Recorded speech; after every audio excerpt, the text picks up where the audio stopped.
इस कहानी की शुरुआत होते ही हमने एक छोटे से टाउन को देखा जहाँ की कोल माइनिंग का काम होता है। यहाँ कोल माइनिंग का जो कॉन्ट्रैक्टर है जिसका नाम सुखमन है, वो अपने बेटे डेविड के साथ यहाँ पे काम करने आया। तभी वो कहता है कि वो अपने टूल को पीछे भूल गया है और जब वो उन्हें लेने के लिए जाता है तो एक क्रिएचर उसे अंदर खींच लेता है। सुखमन अपने बेटे की चीख सुनकर उसे बचाने गया, लेकिन उस क्रिएचर ने उस पे भी हमला करके उसे जमीन पे गिरा दिया। इसके बाद हमें उस क्रिएचर के सिर्फ दहाड़ने की आवाज सुनाई दी जो कि काफी डरावनी थी। अब दरअसल यहाँ पर माइनिंग होती थी, जिस वजह से वो क्रिएचर जमीन की गहराइयों से ऊपर आ गया था, जिसने कि सुखमन पे भी हमला करके उसे तो पैरालाइज कर दिया था, लेकिन वो उसके बेटे को अपने साथ ले गया। अब इसके बाद कई साल बीत जाते हैं, जिसके बाद हमने एरियन नाम की एक एडवेंचरर को देखा और इस लड़की को कुछ साइंटिस्ट की टीम को उसी टाउन में ले जाने का काम मिला था जहाँ कई साल पहले वो क्रिएचर देखा गया था। इसलिए वो उस माइन और उस हादसे के बारे में रिसर्च करने लगी,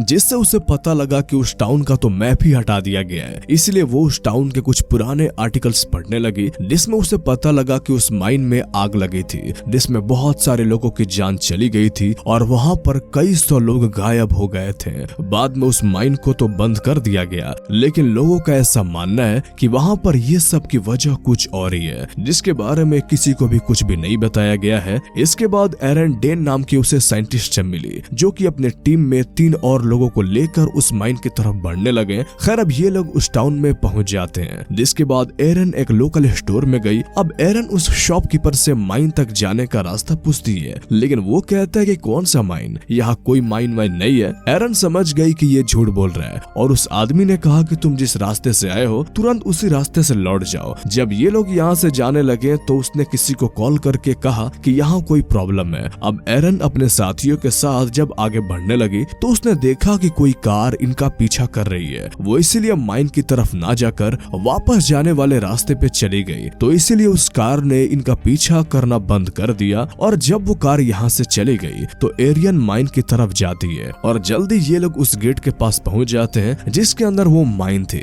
इस जगह को पूरी तरह से लॉक्ड कर दिया गया है, साथ ही गेट पे हाई वोल्टेज करंट होता है, जिसका मतलब था कि इसके अंदर जाना सख्त मना है। लेकिन एरियन एक पेड़ के सहारे अपने सभी साथियों को अंदर ले गई। रात होने पर ये लोग एक जगह बैठकर बातें करने लगे, जहाँ पर डेरी ने बताया कि पहले यहाँ एक टाउन था जो कि अचानक से ही लापता हो गया। यहाँ पर जरूर कोई बड़ा सा हादसा हुआ होगा, लेकिन जो उसका साथी है वो कहता है कि मुझे नहीं लगता कि यहाँ पर पहले कभी कोई टाउन हुआ करता था, बल्कि अमेरिकन सरकार यहाँ कोई रिसर्च कर रही थी और उस दौरान यहाँ कोई बड़ा हादसा हुआ होगा जिसमें कि बहुत सारे लोग मारे गए और बाद में अमेरिकी सरकार ने ये झूठी खबर फैला दी कि यहाँ आग लगी थी, लेकिन सच्चाई कुछ और ही है जिसका पता हमें लगाना ही होगा। वही दूसरी तरफ टाउन के लोग, जिसमें एक सुखमन भी है, और सुखमन वही आदमी है जिसके बेटे को कई साल पहले उस क्रिएचर ने शिकार कर दिया था। अब अगली सुबह हमने एरियन, डेरन और उसके बाकी 3 साथियों को देखा जो कि लगातार आगे बढ़ते जा रहे थे,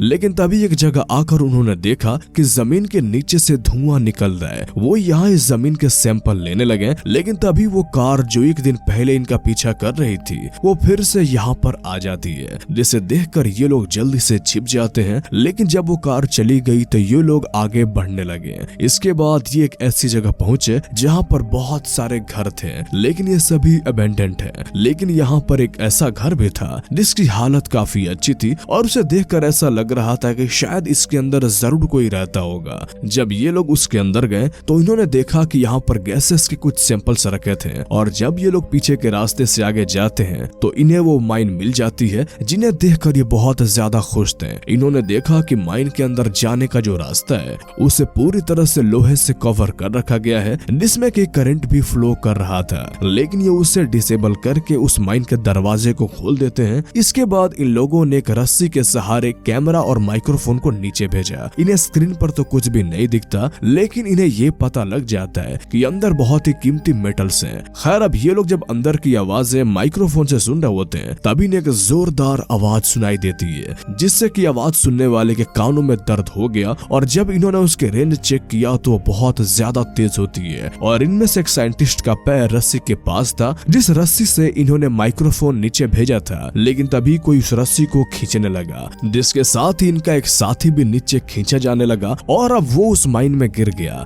ये सभी नीचे देखने की कोशिश करते हैं लेकिन वहाँ काफी अंधेरा था, इसलिए ये वहाँ पे कुछ भी नहीं देख पाते और ना ही कोई आवाज आती है। इसलिए एरन जो कि उनकी गाइड है वो एक साथी साइंटिस्ट के साथ नीचे चली गई। यहाँ आकर उसने देखा कि चारों तरफ गैसेस हैं, साथ ही उस दरिंदे की भयानक आवाजें आने लगी जिससे वो समझ जाती है कि ये जगह खतरनाक है। वही हमें दिखाया गया कि वो गाड़ी जो 1-2 दिन से इनका पीछा कर रही थी वो भी इस जगह पे पहुंच गई है, जिससे कि एक लोकल आदमी बाहर निकल कर आया और वो ये देखकर बहुत ज्यादा गुस्सा हो गया कि इन गधे लोगों ने उस माइन का रास्ता खोल दिया है। वो कहता है कि तुम्हें ऐसा नहीं करना चाहिए था और अब वो उस रस्सियां जिनसे एरन और वो साइंटिस्ट नीचे गए थे वो उन्हें काटना शुरू कर देता है। दरअसल ये नहीं जानता था कि नीचे 2 लोग अभी भी जिंदा है, लेकिन जब एरन देखती है कि एक रस्सी को किसी ने काट दिया है तो वो समझ गई कि ऊपर जरूर कुछ गड़बड़ है। अब इससे पहले कि वो लोकल आदमी दूसरी रस्सी को भी काटता कि डैरन ने उसे मारकर वहीं बेहोश कर दिया, इसलिए वो बची हुई एक रस्सी के सहारे ऊपर तक आ गई। एरन ने ऊपर आकर बताया कि नीचे जो आवाजें हैं वो किसी बहुत ही बड़े दानव किसी क्रिएचर की हैं, इसीलिए हमें वहां से निकलना होगा। और अब ये लोग उस लोकल आदमी को वहीं बेहोश छोड़कर उसकी गाड़ी लेकर यहाँ से निकल जाते हैं। ये सभी लोग जल्द से जल्द यहाँ से बाहर निकलना चाहते थे, लेकिन तभी इनके गाड़ी का टायर फट गया, तो इसीलिए अब ये लोग पैदल ही आगे बढ़ने लगे।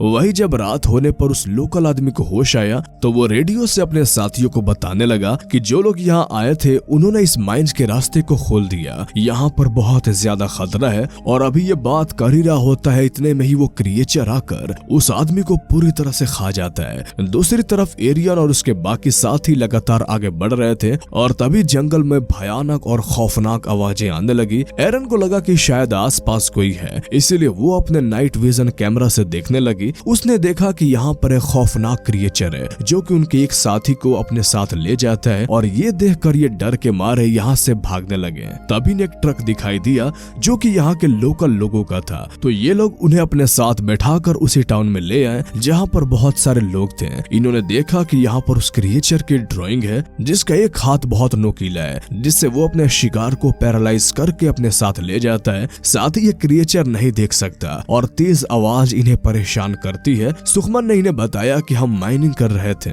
और ऐसा करते हुए हम धरती के उस हिस्से तक जा पहुंचे जहाँ पर ये खौफनाक क्रिएचर रहा करते थे। इनकी तादाद वहाँ लाखों में है। ये क्रिएचर ऊपर आने लगे, इसलिए हम लोगों ने माइंस में आग लगा दी और सभी बाहर आने वाले रास्ते को हमेशा के लिए बंद कर दिया। हम आज तक उन रास्तों की सुरक्षा करते हैं क्योंकि हम नहीं जानते कि ये क्रिएचर नीचे इंसानों को ले जाकर उनके साथ क्या करते हैं, क्योंकि ये इंसानों को मारकर नहीं खाते बल्कि उन्हें धरती के नीचे ले जाते हैं। और अगर ये सब क्रिएचर ऊपर आ गए तो इंसानियत का नामो निशान मिटा देंगे, इसलिए हमें उस होल को बंद करना होगा जिससे कि तुमने खोल दिया है। अब इन लोगों को ये भी एहसास हो गया था कि इनसे कितनी बड़ी गलती हो गई है, इसलिए एरियन, डैरन और इनका जो साथ तीसरा साथी था टाउन की एक लड़की और एक आदमी के साथ उस जगह को बंद करने के लिए निकल पड़ते हैं। लेकिन इनके आसपास काफी सारे क्रिएचर्स थे, इसीलिए जो टाउन का वो बूढ़ा आदमी था उसने इनसे कहा कि तुम लोग यहाँ से आगे जाओ, मैं इन्हें रोकता हूँ।